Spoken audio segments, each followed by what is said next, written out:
Palacongressi per le grandi occasioni, ieri per la presentazione del libro dell'onorevole Angelino Alfano, La mafia uccide d'estate. Tanta la gente proveniente dalla provincia che ha voluto presenziare all'evento che si è svolto alla presenza dell'autore. L'ex ministro della giustizia ha raccontato nella sua fatica editoriale la sua esperienza vissuta come ministro a Roma. Per raccontare una esperienza di governo, per raccontare tanto di me, per raccontare delle mie origini agrigentine e del mio essere a tutto tondo agrigentino, anche nel portare avanti tante iniziative di contrasto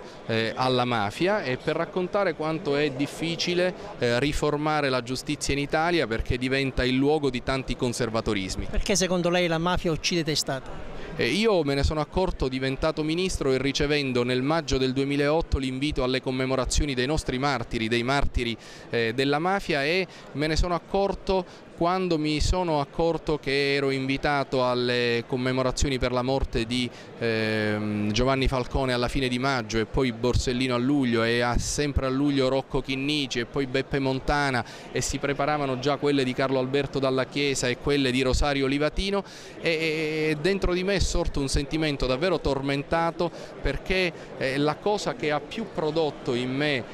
turbamento è stato il fatto che la mia estate, l'estate siciliana, l'estate della luce, del sole, della gioia, l'estate delle nostre spiagge e del nostro mare, cioè la benedizione di Dio, faceva a pugni con la maledizione di questi uomini maledetti che hanno rubato la reputazione alla Sicilia, alla nostra terra, e hanno anche rubato un pezzo della nostra speranza. A proposito di mafia, lei è stato protagonista come Ministro della Giustizia di pugno duro contro i mafiosi. E credo che l'unica strada sia questa, e cioè cattura dei latitanti, sequestro dei patrimoni dei mafiosi e carcere duro per i mafiosi. Su queste tre direttrici il nostro governo ha ottenuto grandi successi e grandi risultati e pensiamo che siano sotto gli occhi di tutti.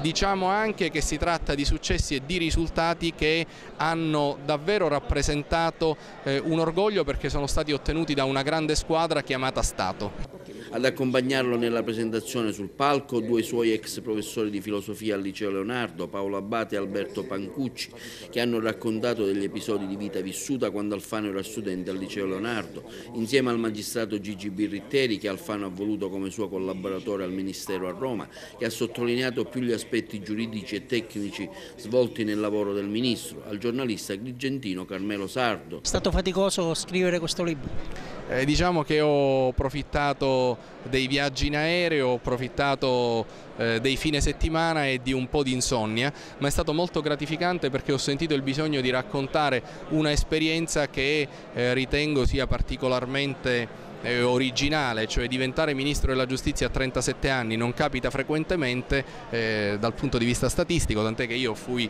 il più giovane ministro della giustizia e ho ritenuto che fosse una storia da raccontare, del motivo per cui non è un saggio giuridico ma è esattamente un racconto.